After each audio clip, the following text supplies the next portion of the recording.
Hello दोस्तों, स्वागत है आपका हमारी एक नई वीडियो में। जब भी दुनिया में कोई वॉर होता है या कोई क्राइसिस आता है, जैसे अभी चल रहा है ईरान, इजराइल और अमेरिका के बीच में वॉर, तो ऐसे में क्या होता है, गोल्ड ऊपर जाता है। क्यों?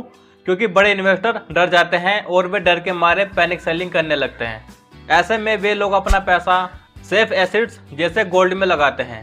तो ऐसे में क्या होता है, गोल्ड ऊपर जाता है। ऐसा मैं भी कहता हूँ और स्टॉक मार्केट एक्सपर्ट भी कहते हैं। लेकिन इस बार क्या हो रहा है, वॉर भी हो रहा है, मिडिल ईस्ट में टेंशन भी बढ़ी हुई है, लेकिन फिर भी गोल्ड गिर रहा है। ऐसा क्यों? आज की इस वीडियो में हम बहुत ही आसान भाषा में जानेंगे वॉर के समय गोल्ड गिर क्यों रहा है। तो चलिए सबसे पहले जानते हैं वॉर के समय गोल्ड बढ़ता क्यों है। तो देखिए, जब भी दुनिया में वॉर होता है तो ऐसे में स्टॉक मार्केट रिस्की हो जाती है। ऐसे में बड़े इन्वेस्टर डर जाते हैं और वे पैनिक सेलिंग करने लगते हैं। ऐसे में वे सेफ हेवन एसेट्स जैसे गोल्ड में पैसा लगाते हैं। तो ऐसे में क्या होता है, गोल्ड ऊपर जाता है। लेकिन इस बार ऐसा नहीं हो रहा, वॉर भी हो रहा है और गोल्ड लगातार नीचे भी जा रहा है। तो चलिए आगे बात करते हैं अभी गोल्ड क्यों नीचे जा रहा है। तो सबसे पहले बात करते हैं रीजन 1 की। रीजन 1 है डॉलर मजबूत हो रहा है। देखिए दोस्तों, वॉर या टेंशन के समय यूएस डॉलर मजबूत हो जाता है। क्यों?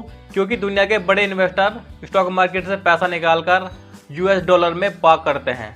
तो ऐसे में क्या होता है, डॉलर मजबूत हो जाता है और गोल्ड नीचे जाता है, जैसा कि आप अभी इस समय देख ही रहे होंगे।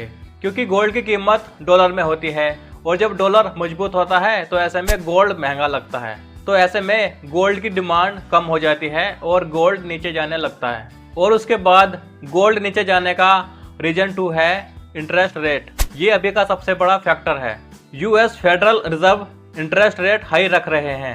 न्यूज रिपोर्ट के अनुसार high interest equal to bank FD या बॉन्ड ज्यादा अट्रैक्टिव, जबकि गोल्ड पर कोई इंटरेस्ट नहीं मिलता। तो ऐसे में इन्वेस्टर क्या करेगा, गोल्ड को बेचकर हाई इंटरेस्ट वाले एसेट्स में जाएगा। तो यहाँ से रिजल्ट क्या निकलेगा, गोल्ड नीचे जाएगा। उसके बाद रीजन 3 है प्रॉफिट बुकिंग। जब भी गोल्ड पहले से हाई लेवल पर होता है तो इन्वेस्टर क्या करते हैं, प्रॉफिट बुकिंग करते हैं। मतलब पहले खरीदा था सस्ते में, अब बेचकर प्रॉफिट बुकिंग कर रहे हैं। न्यूज में से कहते हैं प्रॉफिट बुकिंग इन गोल्ड। तो यहाँ से रिजल्ट क्या मिलता है, गोल्ड का प्राइस नीचे जाता है। उसके बाद रीजन 4 है वॉर उतना बड़ा नहीं जितना डर था। हर टेंशन फुल वॉर नहीं बनता। मार्केट को लगता है सिचुएशन कंट्रोल में है, फुल स्केल वॉर नहीं होगा। तो इससे क्या होता है, पैनिक कम हो जाता है। और जब पैनिक कम हो जाता है तो सेलिंग कम होती है। सेलिंग कम होने का मतलब है लोगों का पैसा स्टॉक मार्केट में ही रहता है। और जब पैसा स्टॉक मार्केट में ही रहता है तो गोल्ड की डिमांड कम होती है। उसके बाद रीजन 5 है स्टॉक मार्केट भी स्ट्रांग है। अगर स्टॉक मार्केट ही नहीं गिर रहा तो लोग स्टॉक मार्केट से पैसा निकालेंगे ही क्यों। देखिए, कई बार ऐसा होता है वॉर होने के बावजूद भी स्टॉक मार्केट स्टेबल रहता है। तो ऐसे में इन्वेस्टर क्या सोचते हैं कि स्टॉक मार्केट भी नहीं गिर रहा, तो ऐसे में स्टॉक मार्केट में ही पैसा रहने देते हैं। तो ऐसे में गोल्ड की डिमांड कम होती है और गोल्ड का प्राइस नीचे जाने लगता है। तो सिंपली इस वीडियो में हम क्या समझे, गोल्ड वॉर के समय नीचे जा रहा है। क्यों? क्योंकि डॉलर मजबूत है और इंटरेस्ट रेट हाई है। इन्वेस्टर प्रॉफिट बुकिंग कर रहे हैं, वॉर का उतना बड़ा डर नहीं है और स्टॉक मार्केट भी स्टेबल है। तो यहाँ से मतलब क्या निकलता है, हर वॉर में गोल्ड नहीं बढ़ता। अगर आपको यह लगता था जब भी वॉर होता है तो गोल्ड हमेशा ऊपर जाता है, तो आज रियलिटी आपके सामने है। मार्केट हमेशा लॉजिक से चलता है, इमोशन से नहीं।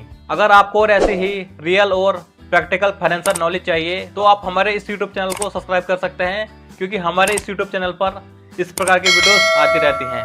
आज की वीडियो में इतना ही। चलिए मिलते हैं नेक्स्ट वीडियो में।